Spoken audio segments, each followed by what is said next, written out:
Hello, my name is Jeff Martin, and I'm here with another Jeff Shumway from Entegris. What is Entegris doing, Jeff?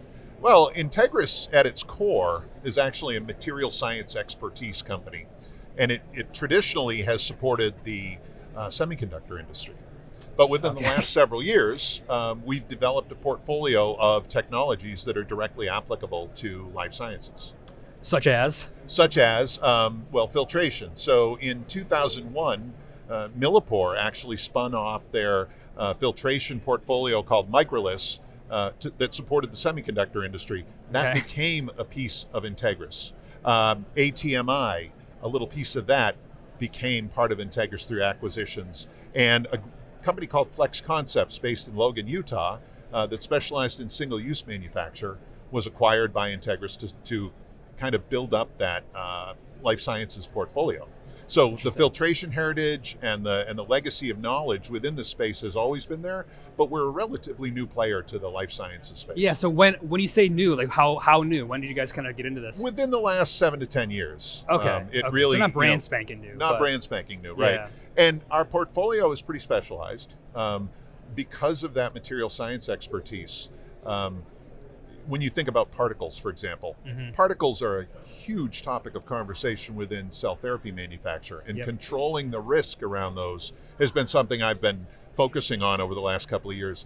And when we think about particle control and particle risk mitigation, for us in life sciences, it's orders of magnitude more important in the semiconductor space. Yeah, I guess you're right. Yeah, because it can, you think about the costs associated. Now, we talk about effects on patients, which are, it's a different dynamic, but the level of scrutiny in the semiconductor world is much, much higher than it would be in our space. Right. So I guess the question was, what got you guys interested in coming into cell therapy? Well, a lot of it is fit for purpose. So we have this film that it's a very, very high purity film that will withstand temperatures of minus 196 C and still be flexible and pliable. Interesting. That same technology can be made into the porting material, so it's a single material of construction for the whole single-use bag chamber. And that provides some interesting advantages. Number one, chemical compatibility. This film will tolerate 100% DMSO without breaking down or fracturing, which is a common material used for cryopreservation. Number two, it's essentially particle-free. The material is such high quality, it could be used to package a silicon wafer as much as it could be used to contain a cell therapy drug product. And number three, the tolerance in those low temperatures gives it these wonderful performance attributes that make it directly relevant for this industry. And what we've done as an organization is we're pretty agnostic when it comes to the componentry. So by partnering with select partners like, for example, DuPont and their new low temperature TPE tubing Livio, we've got an agreement with them to be able to put that onto our chambers, and then suppliers like CPC with their low temperature connection technology, we can put together a very well fit for purpose technology. Additionally, we have these filtration capabilities, these legacy, and only recently have we launched our PharmSteri product offering, which is a series of sterilizing grade polyether sulfone membranes of different layering strategies. It's a mouthful. that is, at the same level of quality and performance as some of the bigger players in the industry. And because we're a newer player, we have a little bit of an advantage in terms of our costing structure. Sure. And so what are some of the things that you guys mainly, supply? You mentioned filtration systems. What else is there? Because I feel like you probably have a lot of capabilities with the technology that you're working with there. Yeah, so single-use fluid management is one of our core competencies, as is filtration. But in addition, we actually have a whole group that is in a specialty chemistry area. So a lot of the base technologies for synthetic nucleotide synthesis, we have technologies around that. And we're constantly evolving. That's very different from, plastics. Exactly. Well, it's polymers, right? It's just biopolymers. Versus, I guess at a certain sense, we're all polymers, right? Exactly. So we're constantly identifying new places where we can benefit this industry. Yeah. Leveraging adjacent technologies, right? Yeah. That come from a very different world. How common is that?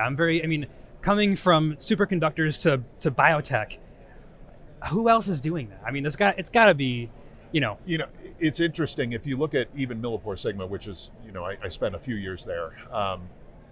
Merck KGaA in Germany has 3 different divisions. One is healthcare, where they're making drugs. One is the life science technologies, where the Millipore Sigma piece fits. And the third one is actually microelectronics, so semiconductor tech. Yeah. So it's not that novel. Has it been leveraged well? Well, when you get to organizations of certain sizes, Sure, it's really hard It's to rigid. access those capabilities even Yeah. if you have them. Yeah. And I'll give you an example. There's a detector technology that looks at concentrations based on refractive index changes. That's Okay. used very regularly over in the semiconductor industry. These are made of high purity, low extractable materials with very, very robust chemical compatibilities. Right. When you think about purifying a polysaccharide-based vaccine product, you can't look at those with a traditional UV, Right. but these refractive index monitors actually That's have interesting. a place to play. Right. Likewise, particle detection. Particle detection is critical for semiconductor manufacture. Right. We can apply those same particle detectors to looking at and qualifying materials that might come off of our filters or might be present in our bags, and we can optimize our processes to make sure that there aren't any. Right. So how do you guys go about discovering a use case? Because it seems like you're just mentioning these things like you just kind of knew it, but how do you figure out like, oh, we can use this technology that we have to do that step in this process? Well, a lot of it is identifying the pain points in the industry. Right? Yeah. One of the biggest pain points, go back and look at the 483s that were written against Novartis when their cell therapy Kymriah came out, right? Okay.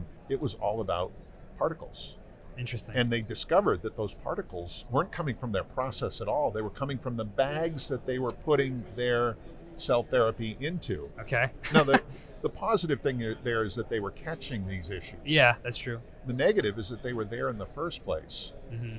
And if you read into those, you'll see that these were common contaminants of things like cellulose and wood and metal fibers, which are, if you're pulling film off a roll Sure. and making a bag out of it, those You are get some normal dust things. around sometimes. Exactly. And you take those approaches and you say, well, what can we do to improve on that? Well, if you're shipping a silicon wafer, you need to make sure not only that the bag is clean, but it's also static free. You reduce the static load, you reduce the ability of that film to attract particles to it, and now you've taken one step further to reduce the potential for risk. Right. Then when you manufacture, if you manufacture in a Class 7 environment, which is the same environment that our customers are going to manufacture their cell therapies in, you're solving a pain point that already exists.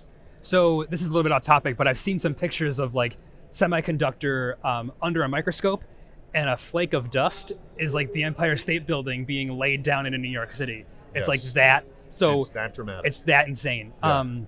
So yeah, I mean, I guess you wouldn't think that those kinds of standards would be required in cell therapies, but it's good that there's companies like this who are out there that are capable of meeting that standard. Yeah, and it's interesting. We look at the ISO classifications, right? For a little while, we were manufacturing in an ISO Class 5 environment because it was a legacy semiconductor facility. And what we found was a lot of that classification, it's how you validate that space. Sure.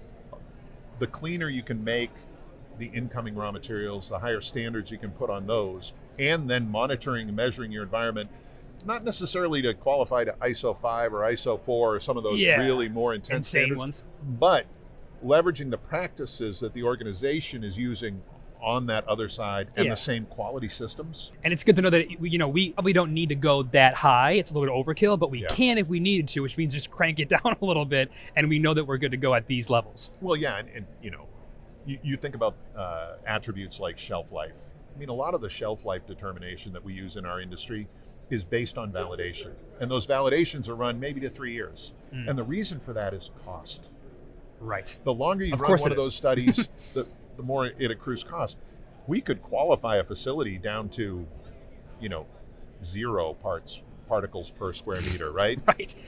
would that be Where's cost the effective? added benefit? Yeah, Right. where's the added benefit? And even in the excipient industry, which is these are the things you're putting into that final drug product that aren't the drug. Sure. So they've got to be strictly monitored. Yeah. There's a terminology called TUPS, Okay. technically unavoidable process particulates. And what that industry has done is not only is they said, okay, look, we know that 0 particles is unachievable. We're trying to get there, but part of making sucrose, you're Right. going to end up with some Where's that tolerance carbon level? particles in there. Right. As long as we know what they are, and as long as we control the limit and try and make them as low as Sure. possible, Yeah. that's one attribute. The other is, coming from the electronics industry, there's the concept of zero defect. Okay.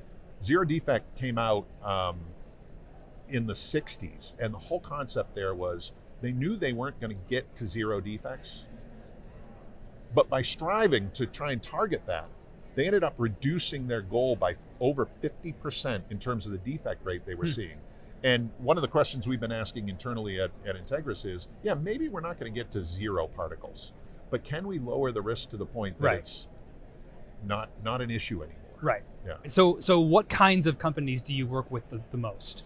So we have pretty much 2 classifications of customer base and partners.